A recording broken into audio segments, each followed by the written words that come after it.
ચાલો વિદ્યાર્થી મિત્રો, ધોરણ 11 કોમર્સ માં આપણે જે બીજું ચેપ્ટર ચાલી રહ્યું છે,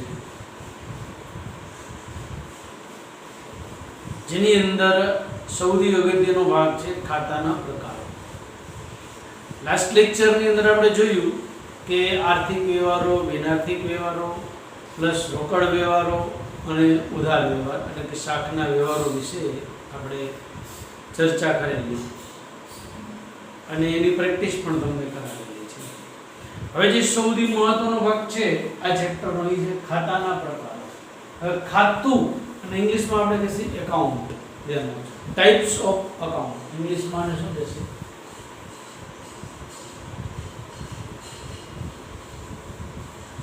ટાઈપ્સ ઓફ અકાઉન્ટ. કોઈ પણ જે વ્યવહાર છે એકાઉન્ટિંગમાં, નામા પદ્ધતિમાં, એના આપણે 3 ભાગ પાડવામાં આવશે. આ મુખ્ય 2 ભાગ છે, પણ આપણે 3 ભાગ પાડીને જેને આપણે સમજવાનો પ્રયત્ન કરીશું. તો સૌથી પહેલો આપણે એનું નામ આપશું આપણે, જેને આપણે કહીશું માલ મિલકત ના ખાતા. માલ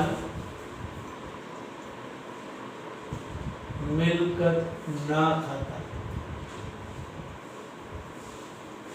નંબર 2 આપણે આપીશું, જેને આપણે કહીશું વ્યક્તિના ખાતા. આપણે પહેલા વ્યક્તિના ખાતા લઈએ, પછી લેશી. પહેલા આવશે, સમજવામાં સહેલું પડે,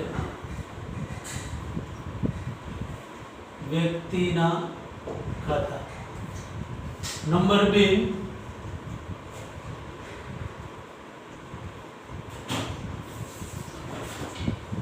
માલ મિલકત ના ખાતા.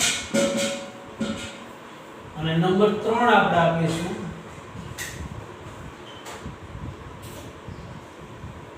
ઉપજ ખર્ચ ના ખાતા. કોઈ પણ વ્યવહાર હોય એ વ્યવહારને, ધંધાકીય વ્યવહારને આપણે આમાં વર્ગીકૃત કરવામાં આવે. એટલે 3 ખાતા તમારે સમજવા બહુ જરૂરી છે. આ નહીં સમજાય તો આગળનું એકાઉન્ટ, નામા પદ્ધતિ તમને નહીં સમજાય. એ ખાસ ધ્યાન આપજો.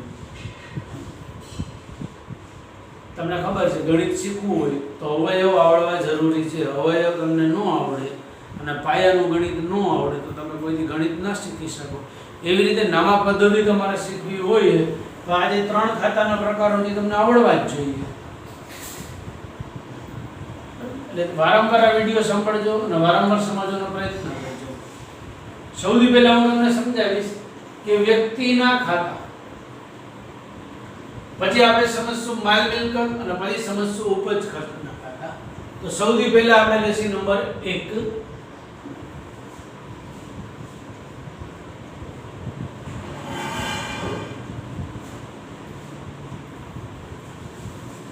સોરી ભૂલાઈ જાય છે, વ્યક્તિના ખાતા. તમને કહેશે કે વ્યક્તિ એટલે શું? સરળ ભાષામાં જો તમે વ્યક્તિ મને કહો તો હું એમ કહું કોઈ પણ માણસ, પુરુષ કે સ્ત્રી એટલે વ્યક્તિ, બરાબર છે. પણ અકાઉન્ટિંગ ભાષામાં, નામાની ભાષામાં 2 પ્રકારની વ્યક્તિ છે. એક પ્રકારની વ્યક્તિ નથી. કેટલા પ્રકારની વ્યક્તિ છે? 2. હવે આપણે એના વિશે સમજીએ કે 2 પ્રકારની વ્યક્તિઓ છે એ કઈ કઈ. તો પહેલી વ્યક્તિ છે એમાં જીવંત વ્યક્તિ. પહેલી કઈ વ્યક્તિ આવશે એમાં? ધંધા આમાં આવશે જીવંત વ્યક્તિ.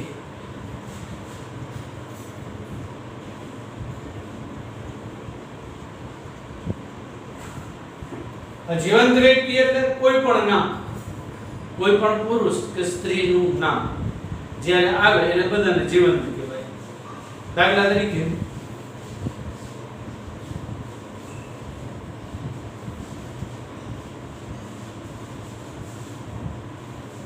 ગોવિંદભાઈ નું ખાતું. આમાં ખાતું શબ્દ કોમન છે, ધ્યાન આપજો. ખાતું જ આવશે કારણ કે આપણે શીખી જ ખાતાના પ્રકારો. આપણે ટેવ પાડવાની છે. ગોવિંદભાઈ તો વ્યક્તિ થઈ, પછી મોહનલાલ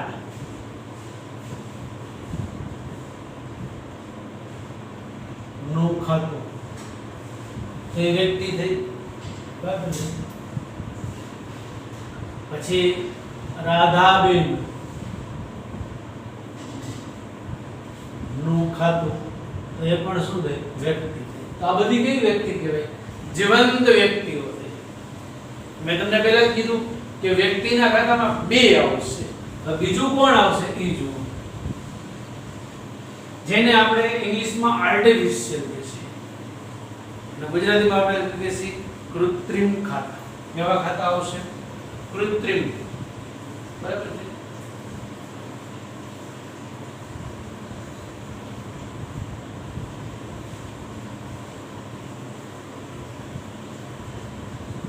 કૃત્રિમ ખાતા એટલે કૃત્રિમ વ્યક્તિ, જેને ઇંગ્લિશમાં આપણે કહીએ આર્ટિફિશિયલ. આ જીવતા હોય, આ જીવતા નથી, પણ એકાઉન્ટમાં બધે કૃત્રિમ વ્યક્તિ કહેવાય. હવે તમને એમ થશે કે કૃત્રિમ વ્યક્તિમાં આવે કોણ? ઘણું બધું આવે. એટલે આપણે એને એક એક વસ્તુ હું તમને સમજાવીશ કૃત્રિમમાં. એટલે સૌથી અગત્યનો પોઈન્ટ જ આ છે. બરાબર છે. ઢગલાબંધ કૃત્રિમ આવશે, એ તમને એક એક વસ્તુ હું તમને સમજાવી દઉં. બરાબર. તો આપણે લઈએ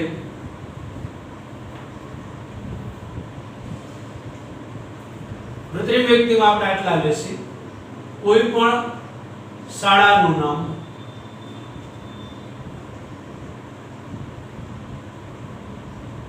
પછી સમજાવું તમને બેંકનું નામ,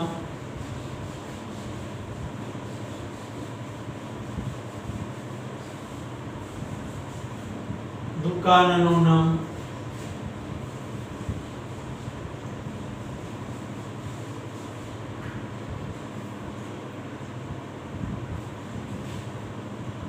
સંસ્થાનું નામ,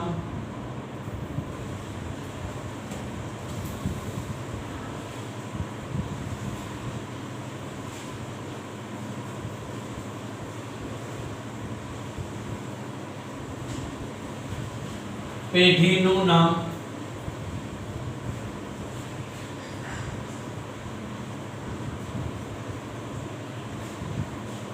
કંપનીનું નામ. હવે નામ હોય શાળા, બેંક, દુકાન, સંસ્થા, પેઢી, કંપની. આપણે જ્યારે આ બધા સાથે વ્યવહાર કરી જ છે,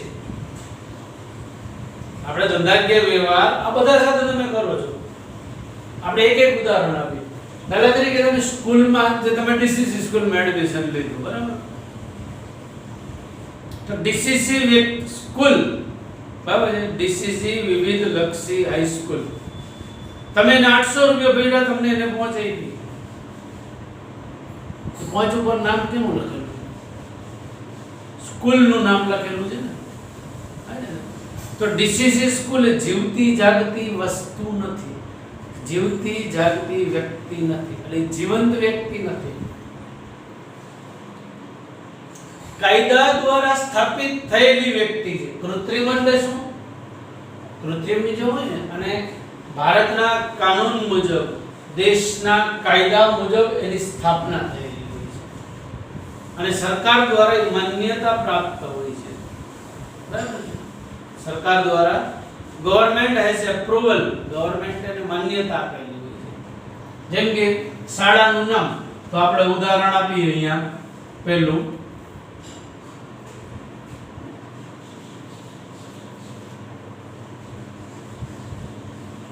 ડીસીસી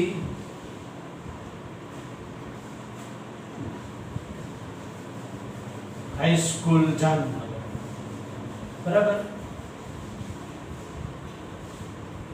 તમે 800 રૂપિયા આપ્યા અને તમને એને પહોંચી ગઈ, એટલે તમારો વ્યવહાર થયો ને, ધંધાકીય વ્યવહાર થયો. તમે મને ફી આપો અને હું તમને પહોંચ આપું, મારા નામની પહોંચ ન આપું, કેના નામની આપું? Moral classes. તો મોરલ ક્લાસીસ એ વ્યક્તિ છે. કેવી વ્યક્તિ છે? કૃત્રિમ વ્યક્તિ. તમને પહોંચ મને આપો, આ બધી વ્યક્તિ કૃત્રિમ છે, પણ એ પોતે કઈ વ્યવહાર ન કરી શકે, કારણ કે જીવતી નથી. આ બધી કૃત્રિમ વ્યક્તિનો વ્યવહાર કોણ કરે છે? કોઈ પણ જીવંત વ્યક્તિ કરતી હોય છે.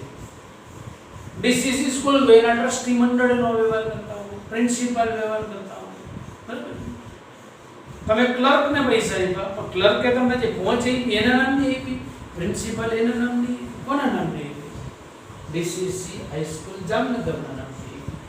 એટલે ડીસીસી હાઈસ્કૂલ કઈ વ્યક્તિ કે કૃત્રિમ વ્યક્તિ કહેવાય એકાઉન્ટિંગ ભાષામાં. બધાનું એક એક તમને ઉદાહરણ આપે છે. આ બેંક નું આપણે ઉદાહરણ લઈએ, બરાબર છે. બેંકનું નામ કોઈ પણ બેંક હોય, આપણે ખબર છે ભારતની અંદર અઢળક બેંક છે. Dena bank, bank of Baroda, SBI છે કે નથી? પછી નાની નાની નવાનગર બેંક, બરાબર છે. ઘણી બધી બેંક છે. બેંક ઓફ યુનિયન બેંક, ઘણી બધી છે. આપણે એક ઉદાહરણ લઈએ, દાખલા તરીકે બેંક ઓફ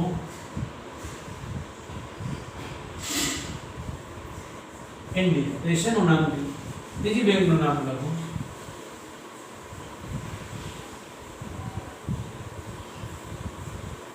ઇન્ડિયન બેંક થયું, બરાબર. તો આપણે કઈ શું થયું? કૃત્રિમ વ્યક્તિ. પછી એવું છે દુકાનનું નામ, આપણે એનું ઉદાહરણ લેશું. કોઈ પણ દુકાનનું નામ હોય, તમે બજારમાં જ્યારે વસ્તુની ખરીદી કરવા જાઓ છો, બરાબર.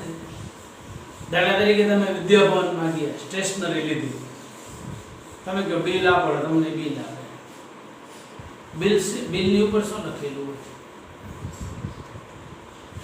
ધંધાના માલિકનું નામ લખેલું હોય. એ તમને ખબર નથી એનો માલિક કોણ છે, ખબર જ કોઈ માલિક કોણ આમ બેઠો હશે, બાકી બધા એના માણસો કામ કરતા હોય. બિલ તમને જે આપશે શું આપશે? ઉપર શું લખ્યું હશે? વિદ્યાભવન લખ્યું હોય. આપણે ઉદાહરણમાં લઈએ,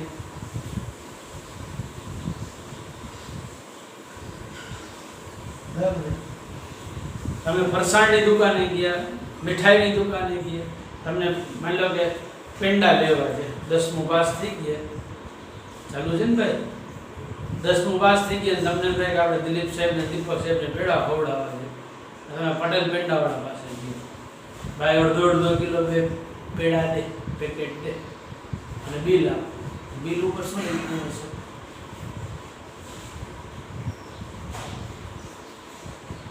પટેલ પેંડા.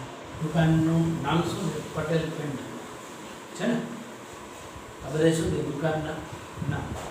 આપણા રણજીત રોડ ઉપર જાવ, કેટલી બધી દુકાનો છે, બરાબર. આગળ સુપર માર્કેટમાં જો દુકાનો છે, અઢળક દુકાનો છે કે નથી? કોઈ પણ દુકાનનું નામ આવે એટલે એને શું કહેવાય? કૃત્રિમ વ્યક્તિ, બરાબર છે. પછી મિત્રો આવે છે સંસ્થાનું નામ. આપણે નંબર 4 માં લેશી.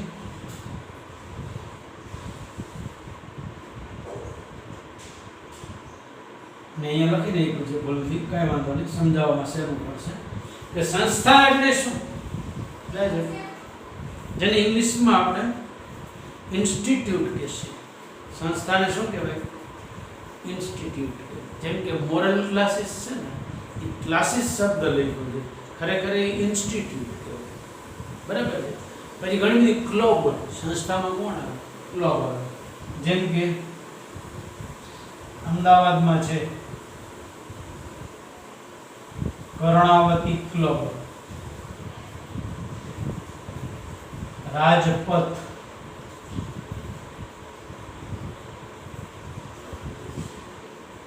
ક્લબ. આ બધી શું છે? સંસ્થાઓ છે, બરાબર છે. જેની અંદર એના સભ્યો છે બધા જઈને એન્જોય કરતા હોય. ક્લબ હોય, કર્ણાવતી ક્લબ અમદાવાદની છે, રાજપથ ક્લબ અમદાવાદની છે, જામનગરમાં આપણે સુમેર ક્લબ છે. તો ક્લબ શબ્દ આવે એટલે બધું શું કહેવાય? સંસ્થા કહેવાય. પછી ધાર્મિક સંસ્થા હોય, સંસ્થામાં બધું આવે, ધાર્મિક સંસ્થાઓ. દાખલા તરીકે જામનગરમાં લીમડા લીમડા ખબર છે, આણંદા બાવા સેવા સંસ્થા, શારદા મંદિર સ્કૂલ ચાલે છે ને, એના સંચાલનમાં આણંદા બાવા સેવા સંસ્થા. પછી સમર્પણ હાઈસ્કૂલ, હા સોરી સમર્પણ હોસ્પિટલ. સમર્પણ હોસ્પિટલ એ શું થાય? સંસ્થા. આવી સંસ્થાઓ હોય એને પણ શું કહેવામાં આવે? કૃત્રિમ વ્યક્તિ કહેવામાં આવે. પછી એવું પેઢીનું નામ નંબર 5 છે.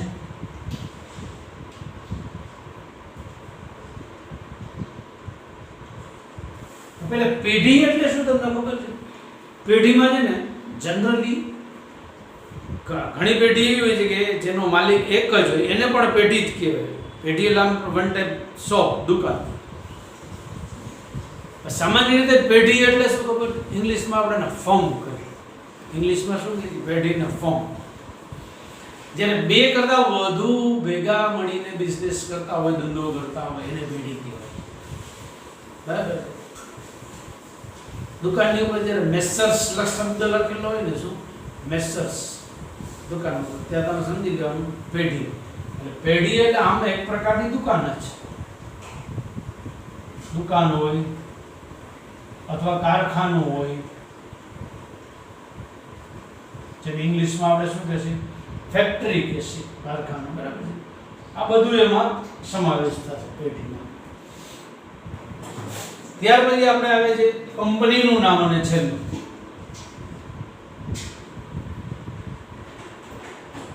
કંપની, એને પણ શું કહેવાય? કૃત્રિમ વ્યક્તિ. આપણે વાણિજ્ય વ્યવસ્થામાં સમજીએ કે ધંધાના 3 પ્રકારો છે. એમાં ધંધાનું જે સૌથી મોટો પ્રકાર છે એ કયું છે? કંપની છે. જે આપણે આગળના લેક્ચરમાં આપણે વધુ માહિતી મળશે. કંપની આપણે જામનગરમાં હું તમને કહું તો કઈ કંપની છે? Reliance limited. કંપની હોય ને મિત્રો, એની પાસે લી શબ્દ હોય. લી એટલે લિમિટેડ, રિલાયન્સ લિમિટેડ. બરાબર છે. પછી જામનગરમાં ઘણી બધી છે, એસઆર છે, જીએસએફસી છે. બરાબર છે. પછી ટાટા. બરાબર છે. કંપનીનું નામ ટાટા. મીઠું બનાવે, ટાટા કેમિકલ્સ, જુદા જુદા પ્રકારના રસાયણો બનાવે છે. બરાબર છે. પછી ઇન્ફોસિસ, કોમ્પ્યુટરની મોટી કંપની છે. ગૂગલ એ પણ કંપનીની મોટી કંપની છે. તમારા હાથમાં જે મોબાઈલ છે સેમસંગ, તો કંપનીનું નામ છે. ઓપ્પો, વિવો, એમઆઈ, આ બધા શું કંપનીના નામ છે. એટલે કોઈ પણ કંપનીનું નામ એ પણ શું કહેવાય? કૃત્રિમ વ્યક્તિ. તો આપણે જોયું, તો આપણે ખાતાના પ્રકારોમાં સૌથી પહેલું આપણે કયું સમજવાનો પ્રયત્ન કર્યો?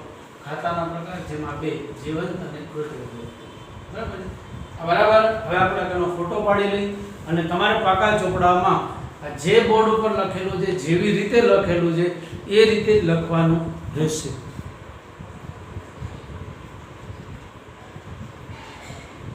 ફોટો પાડી સ્ટોપ કરો. ચાલો, હવે આપણે સૌથી પહેલા આપણે વ્યક્તિના ખાતા વિશે માહિતી મેળવીએ. હવે આપણે માહિતી મેળવશું માલ મિલકતના ખાતા. જો દરેકમાં 2 વસ્તુઓ હશે, ધ્યાન રાખજો. આમાં 2 હતી ને, વ્યક્તિગત કયા પ્રકારની હતી? 2, જીવંત વ્યક્તિ અને કૃત્રિમ વ્યક્તિ. આમાં પણ 2 છે, માલ અને મિલકત. ધ્યાન રાખજો. તો પહેલા આપણે એ શબ્દ સમજીએ. ઇંગ્લિશમાં પણ તમને કહી દઉં, માલ મિલકતને આપણે અંગ્રેજીમાં કહીએ રિયલ અકાઉન્ટ. શું કહીએ આપણે? Real account.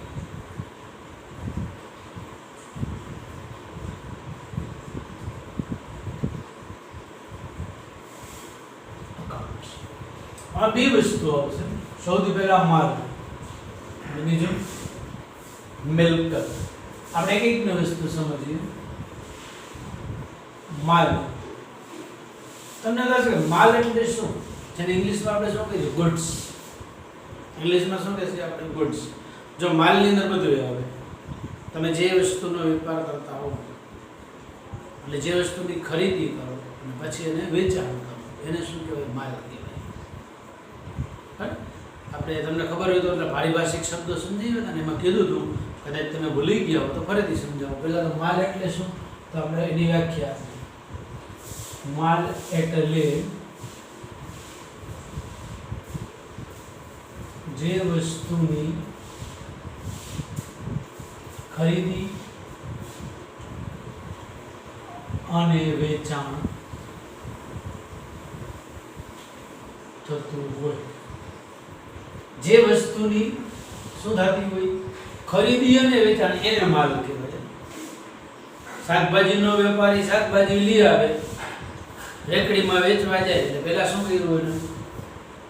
ખરીદ કર્યું, પછી શું કર્યું? વેચ્યું. એટલે એના શાકભાજી એના માટે શું થયું? માલ. પણ આપણે તો ઘરમાં શાકભાજી લઈને ફ્રીજમાં રાખી આપણા માટે માલ ન કહેવાય, આપણા માટે શું કહેવાય? શાકભાજી કહેવાય. કારણ કે આપણે લીધું છે, ખરીદ કર્યું પણ વેચવાના નથી. સમજાય છે? તમે ટીવીના શોરૂમમાં જાઓ તો કેટલી વસ્તુ હોય ઇલેક્ટ્રોનિક્સમાં, TV, fridge, washing machine, LED, પછી ઘણું બધું હોય. તો એ દુકાનની અંદર એ બધું લઈ આવ્યું તો એના માટે માલ શું કામ? ખરીદી કરીને બધો શું કરશે? વેચશે. એના માટે શું થયું? ગુડ્સ, માલ. આપણે ઘરે ટીવી લઈએ તો આપણા માટે માલ, આપણે માલ લઈએ એમ શું ટીવી લીધી. અનાજ કરિયાણાનો વેપારી ઘઉં, બાજરો, ચોખા, તુવેર દાળ, અડદ દાળ, ખાંડ બધું લઈ આવે દુકાનમાં. એના માટે શું કહેવાય? માલ. શું કામ? એ વેચવાનું. આપણે ઘરમાં લઈએ તો શું કહીએ? અનાજ કરિયાણું. આપણે એમ કહીએ માલ લઈ જઈએ. પેલા શબ્દને સમજતા શીખવાડવું. એટલે શું કહેવાય ભાઈ મિત્રો? માલ એટલે જે વસ્તુની ખરીદી અને વેચાણ થતું હોય એને શું કહેવાય? માલ. ઓકે, અહીં બે વસ્તુ આવશે. બરાબર છે? ખરીદી નો વ્યવહાર.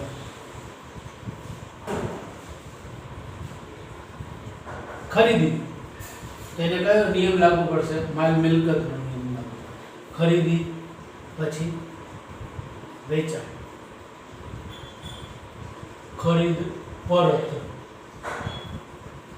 વેચાણ પરત. જો ખરીદી એટલે માલ ધંધામાં આવે, વેચાણ એટલે માલ ધંધામાંથી જાય, ખરીદ પરત એટલે જે આપણે માલ લીધો હોય એ ના પસંદ પડે તો કોઈ પણ કારણસર આપણે શું કરીએ? પાછો આપી દે. એને શું કહેવાય? ખરીદની સાથે શું આવે? ખરીદ પરત આવે. વેચાણની સામે શું આવે? વેચાણ પરત આવે. બરાબર છે? આ બધો વ્યવહારો છે એ શેની સાથે સંકળાયેલા છે? તો કે માલ મિલકતના ખાતા સાથે સંકળાયેલા છે. બરાબર છે? આના સિવાય જેમ કે જુદી જુદી રીતે પણ આમાં આવતા હોય છે. બરાબર છે? ચોપડીમાં તો આપેલા જ છે. પછી એની ચર્ચા આપણે હમણાં કરવાની કઈ જરૂર રહેતી નથી. એ તમને પછી સમજી જશે. હવે પેલા માલ અને હવે આપણે શેના માટે સમજ મેળવવાની છે?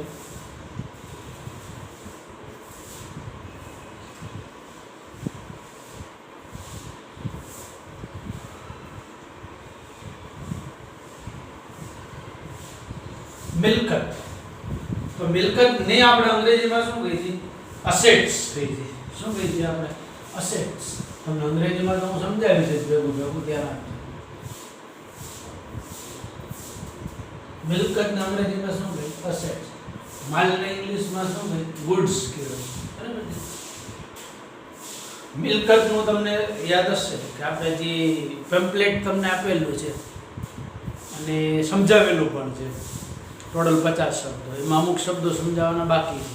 એ ભવિષ્યમાં જ્યારે જરૂર પડશે ત્યારે હું તમને સમજાવીશ. એટલે ચિંતા ન કરતા. મિલકતમાં કેટલી મિલકતો આવે? સ્થિર મિલકત આવે, પછી ચાલુ મિલકત આવે, દ્રશ્ય મિલકત આવે, અદ્રશ્ય મિલકત આવે. કોઈ પણ મિલકત આવે, દ્રશ્ય, અદ્રશ્ય, આપણે સમજ. બરાબર? જેમ કે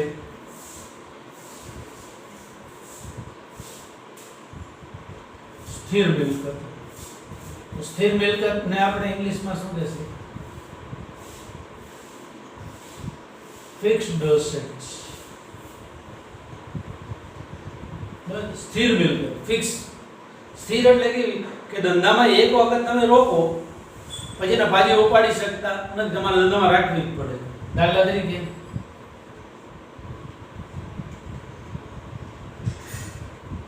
જમીન, મકાન,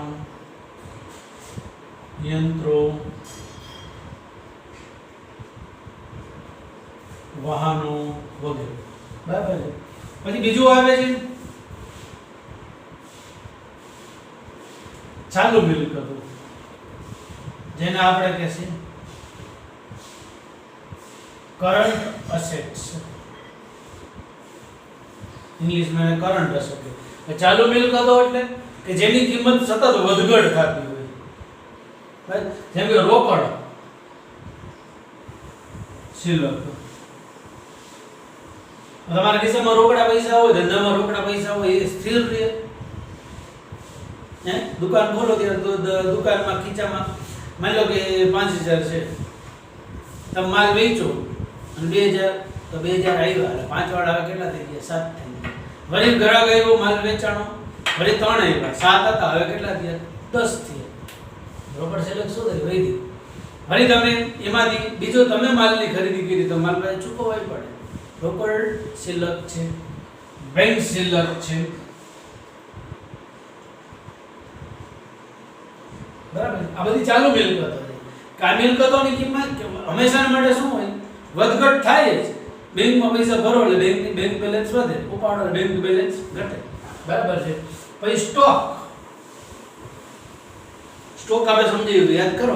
હવે તમે વિચાર કરો તો આગળનું બધું ભૂલી ગયા હો તો આ બધું રિપીટ થાય છે કે નથી થતું? મિલકતો બધા શબ્દો આપણે આગળ આવી ગયા છે ને. એટલે તમારે છે ને 11માં પાયામાં જો આગળનું વાંચ્યા રાખજો. નવરા બેઠો ત્યારે મોબાઈલમાં ન પડતા અને જૂનું છે ને વાંચ્યા રાખો તો જ આ વિષય તમને આવડશે. સ્ટોક કોને કહીએ આપણે? હું નહીં કહું, યાદ કરો. સ્ટોકનો જન્મ સમજ ને ખરીદી અને વેચાણ કરે સ્ટોક, યાદ કરો. બરાબર છે. એટલે ધંધામાં જે માલનો સ્ટોક હોય ખરીદી કરો તો વધે, વેચાણ કરો તો ઘટે. એટલે કઈ મિલકત છે? બરાબર છે. પછી દેવાદારો એ મિલકત છે. એટલે ઘણું બધું આમાં આવશે મિત્રો. અત્યારે આપણે બહુ લાંબી ચર્ચા નહીં કરીએ. તો મિલકતો સ્થિર મિલકત હોય, ચાલુ મિલકત હોય, પછી કઈ મિલકત હોય? દ્રશ્ય. દ્રશ્યમાં જ આવશે જમીન, મકાન, યંત્રો. દ્રશ્યને જોઈ શકાય. પણ અદ્રશ્યમાં કોઈ કે શું? અદ્રશ્ય મિલકત એટલે મેં તમને સમજાવ્યું હતું, ખબર છે? કોરોનાનું ઉદાહરણ આપ્યું હતું. અદ્રશ્ય એટલે કે જે મિલકતને તમે જોઈ શકતા નથી. તો એવી કેટલી મિલકત છે? બોલો. પાઘડી યાદ આવ્યું? પેટન્ટ, પછી કોપીરાઇટ, પછી ફ્રેન્ચાઇઝી, પાઘડી, પેટન્ટ, કોપીરાઇટ, ટ્રેડમાર્ક, ફ્રેન્ચાઇઝી. આ બધી કેવી મિલકતો છે? અદ્રશ્ય મિલકતો છે. યાદ કરો. તો આ બધું શેમાં આવશે? આ બધાના પપ્પા કોણ? તો માલ મિલકત, રિયલ માલ. બરાબર છે. તો ચાલો આને આપણે સમજી લઈએ અને એક આનો પણ ફોટો પાડી લઈએ. કે ફોટો લઈ લેવાનો. ફોટો પાડી સ્ટોપ. હવે આપણે જે ખાતાના પ્રકારોમાં ત્રીજો ભાગ એટલે કે ત્રીજો પ્રકાર છે ઉપજ ખર્ચના ખાતા. જો આમાં પણ બે ભાગ પડશે, તમે જોઈ શકો છો. ઉપજ અને ખર્ચ. ધંધામાં સૌથી વધુ મહત્વની બાબત હોય તો એ છે ઉપજ અને ખર્ચ. કઈ રીતે? ધંધામાં જુદા જુદા પ્રકારની ઉપજ એટલે આવક, જેને આપણે શું કહીએ છીએ? ઇન્કમ. અને ખર્ચ એટલે ઇંગ્લિશમાં આપણે કહીએ છીએ એક્સપેન્સ. બરાબર છે. ઘણા બધા પ્રકારની આપણે આવક થાય અને ઘણા બધા પ્રકારના ખર્ચ થાય. ઉપજ અને ખર્ચને કારણે શું જોવા મળશે તમને? નફો અથવા તો નુકસાન. ધંધામાં નફો થાય, ઘા શું થાય? નુકસાન. નફો ક્યારે થાય? ઉપજ એટલે આવક છે તમારી વધારે હોય અને ખર્ચ છે ઓછો હોય તો આપણે શું કહીએ? નફો કહીએ. બરાબર છે. તો નફો અને નુકસાન. નુકસાન ક્યારે થાય? ખર્ચા બેફામ હોય, ખર્ચાઓ વધતા જાય અને ઉપજ એટલે આવક કેવી હોય? ઓછી હોય તો શું થાય? ધંધામાં નુકસાન થાય. સમજાય છે ને? બોલો જોઈએ. એટલે ઉપજ અને ખર્ચ. જો ધંધામાં ઉપજ છે ને જુદા જુદા પ્રકારની હોય છે. બરાબર. એટલે સૌથી પહેલા આપણે ઉપજની માહિતી મેળવીશું. બરાબર છે. ઉપજમાં આપણે લેશી જેમ કે સૌથી પહેલા વટા.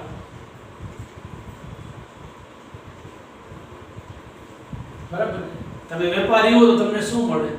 વટા એ તમારી શું છે? મુખ્ય ઉપજ છે, આવક થઈ. બરાબર છે.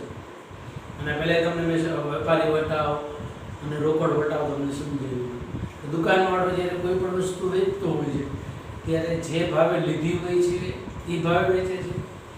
છાપેલી વસ્તુ હોય તેના પર એને શું મળે? વટાવ મળે. એટલે વટાવ એ શું છે? વટાવ. ઘણા લોકોનો ધંધો એવો હોય કે જેને કમિશન મળે. શું મળે? કમિશન. જેને આડત પણ કહેવાય.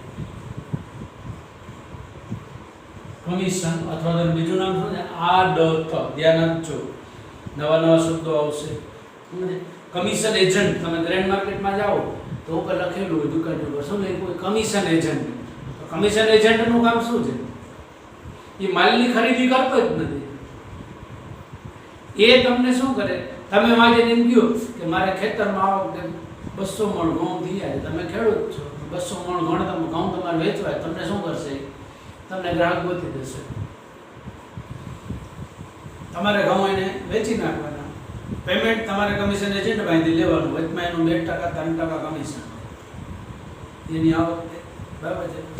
પછી વ્યાજ શું છે? પછી આપણું મળેલું વ્યાજ. જો કે આપણે લખવું પડશે ચોખ્ખું.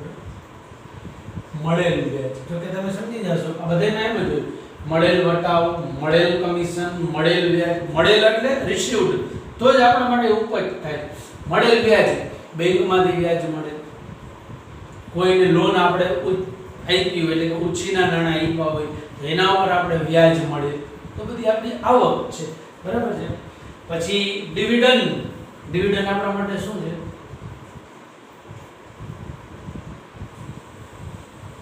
વ્યાજ છે. ડિવિડન્ડ શેના ઉપર મળે? ડિવિડન્ડ એટલે શું? શેરમાં તમે જે પૈસા રોકો કંપનીના શેરમાં, તો એના ઉપર જે વળતર મળે એને શું કહેવાય? ડિવિડન્ડ. યાદ રાખજો ભાઈ, નામ લખી દો. શેરમાં રોકાણ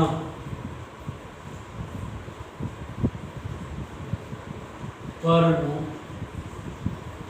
વળતર. શેરમાં તમે શેર બજારમાં પૈસા રોક્યા હોય તો તમને વર્ષે જે વળતર મળે, નફો મળે, એને શું કહેવામાં આવે? ડિવિડન્ડ કહેવામાં આવે. પછી તમે કોઈ મકાન ભાડે આપ્યું હોય, દુકાન ભાડે આપ્યું હોય, તો તમારા માટે ભાડાની આવક એ પણ તમારા માટે શું છે?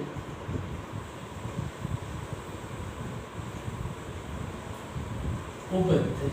બરાબર છે. તો એવી મિત્રો ઘણા બધા પ્રકારની આવક જોવા મળે છે. એવી જ રીતે ઉપજની સાથે હવે આપણે શેની ચર્ચા કરશે? ખર્ચ. આ બધાનું આમાં બધામાં ચૂકવેલ શબ્દ લગાડી દો ને એટલે ખર્ચ થઈ જાય. જેમ કે આ શું છે? વટાવ છે. તમે એમ કહો આપેલ વટાવ.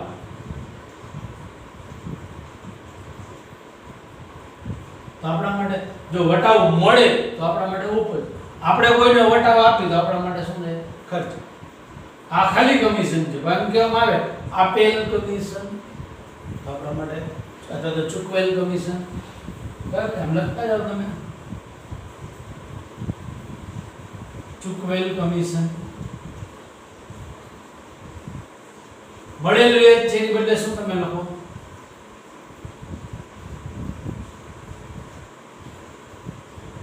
ચૂકવેલ વ્યાજ. જ્યાં ભાડાની આવક છે તો ચૂકવેલ ભાડું. ડિવિડન્ડમાં ચૂકવવાનું ન હોય, કંપની ચૂકવે, આપણે ના ચૂકવે. જ્યારે શબ્દ ચૂકવેલ અથવા આપેલ હોય તો એનો અર્થ શું થાય? કે આપણા માટે ખર્ચ છે. જો કે આના સિવાય ખર્ચમાં તો ઘણું આવે. આપણે કોઈ કર્મચારી કામ કરતા હોય તો પગાર આપણા માટે શું થયો? ખર્ચ. મજૂરોને તમે જે ચૂકવો એ શું થાય? આપણા માટે શું થયું? મજૂરીના ચૂકવવું. તો આપણા માટે શું થયો? ખર્ચ. જેમ કે ઇલેક્ટ્રિક બિલ આપણે ભરો, બિલ તો ભરવું પડે ને. પછી સ્ટેશનરીની ખરીદી કરો, ખર્ચ તો ઘણા બધા આવશે. આવકના માધ્યમો ઓછા છે, ખર્ચના માધ્યમો ઘણા છે. સ્ટેશનરી, દુકાન માટે બિલ બુક છપાવો, પંચ બુક છપાવો, બધા શું છે? ખર્ચ છે. બરાબર. ઇલેક્ટ્રિક બિલ, સ્ટેશનરી નો ખરીદી. બરાબર છે. ઘણા બધા આવશે. પછી આવક માલ ગાડા ભાડું. આવક માલ ગાડા ભાડું. એવી જ રીતે જાવક માલ હોય, જાવક માલ ગાડા ભાડું. આ બધા શું છે? આપણા માટે ખર્ચ. આવક એટલે આવક માલ ગાડા ભાડું ક્યારે થાય? જ્યારે આપણે માલની ખરીદી કરીને ત્યારે જે ગાડા ભાડું ચૂકવ્યું, ગાડા ભાડું ને રેકડી ભાડું એ આવક માલ ગાડા ભાડું હોય. હવે જાવક માલ ગાડા ભાડું ત્યારે હોય કે જ્યારે માલનું આપણે વેચાણ કરીએ. શું કરીએ આપણે? વેચાણ કરી તો એ ખર્ચ કેવો કહેવાય? જાવક માલ ગાડા. તો મિત્રો આ બધાય તમને નહીં કહું, બાકી આપણે પ્રેક્ટિસ કરવાની છે. તો ઘણા બધા પ્રકારના ખર્ચની વાત કરવાની છે. તો આની સાથે તમે જોયું કે આપણે જે ચર્ચાઓ કરેલી છે એ ખાતાના પ્રકારો અને 3 પ્રકારના ખાતાઓ વિશે તમને સમજાવ્યું. ચાલો આપણે આનો ફોટો પાડી લઈએ અને વ્યવસ્થિત નોટમાં લખી લેજો. હવે આપણે આગળ છે ખાતાઓનું વર્ગીકરણ શીખવાનું રહેશે.